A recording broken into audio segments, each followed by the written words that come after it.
Hi everybody, Adam here at engVid.com. A little bit of an unusual lesson type, but it's not really a lesson. I just want to talk to you about what it means to be a native speaker.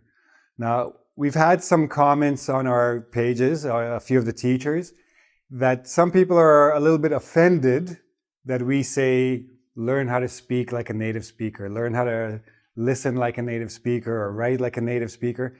So I want to just address this little debate, controversy, whatever you want to call it. I want to tell you what it means to be a native speaker.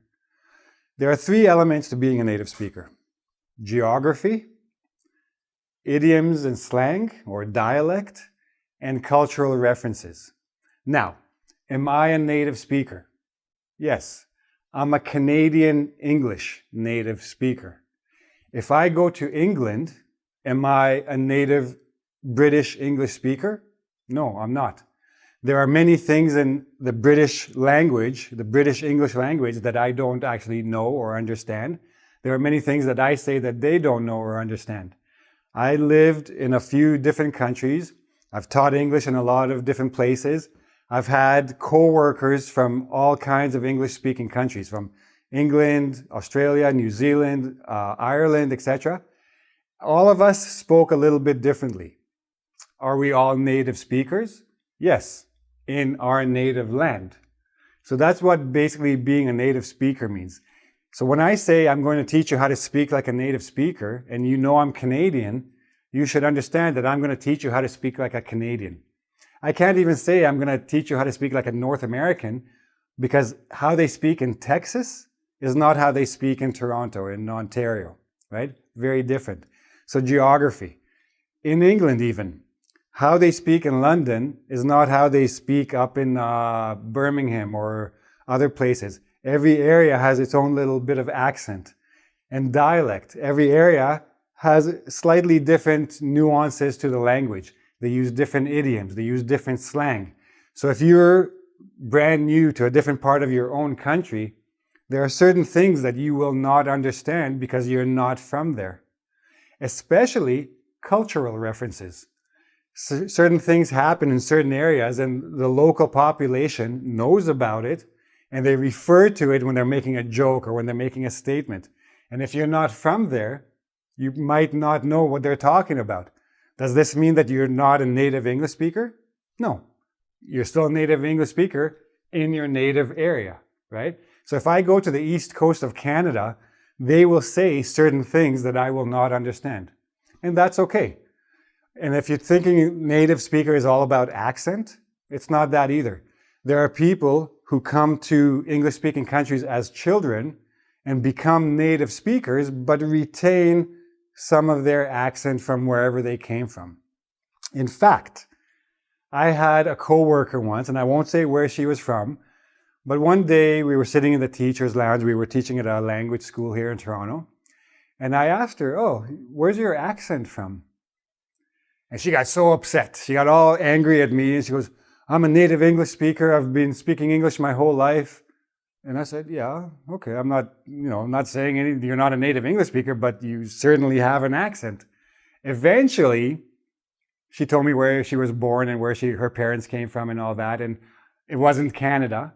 And that little bit of accent stayed in her speech. But she got so upset at it. I didn't say she wasn't a native speaker. I just said she had an accent. People always think that I have an accent. Like they don't know where to place me, but they think I have an accent. I don't really have an accent. I enunciate. I say each syllable clearly because I'm an English teacher. I want my students to understand me. So I speak very clearly, and some people mistake that for an accent. Okay, so that's a little bit interesting as well. And then there's the idioms. Again, I mentioned the idioms. One time I was living in Japan, I was teaching there, and I had a British co-worker.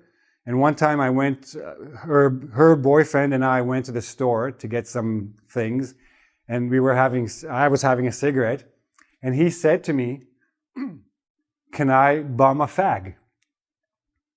Now, I looked at him, and I was like, "If you want, yeah. I mean, who am I to tell you what to do, right?"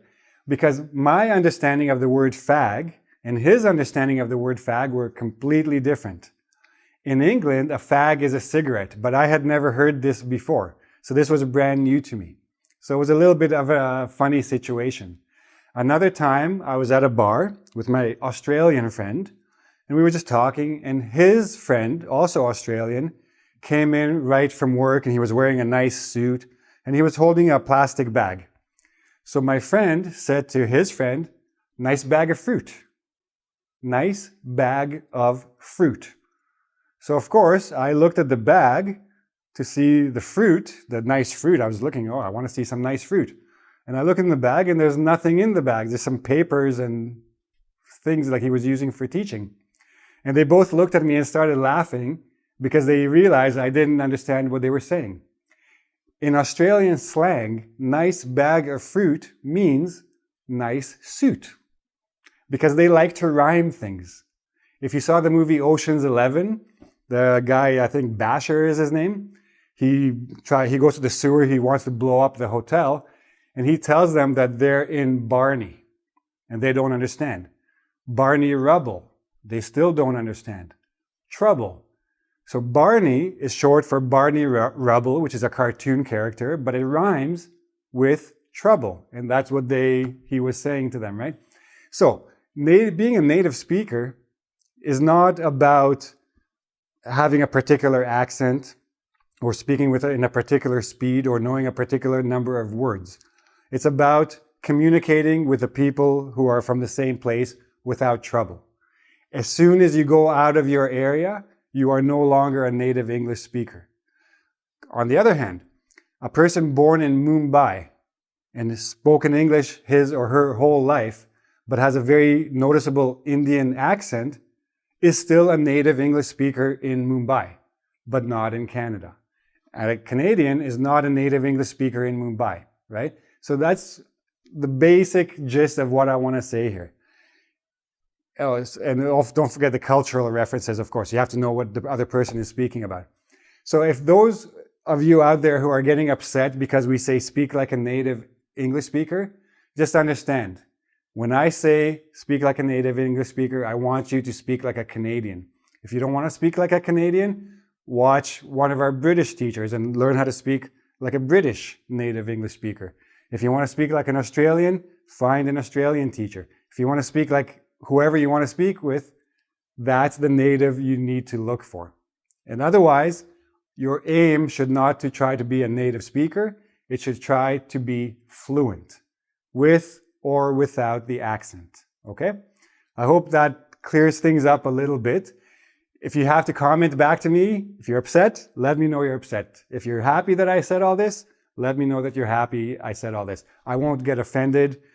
It's up to you to deal with the world you're living in, okay? Until next time, I hope you like this video. Like the video if you liked it, subscribe to my channel, and come back next time for more, hopefully, useful English tips to help you improve. See you then. Bye-bye.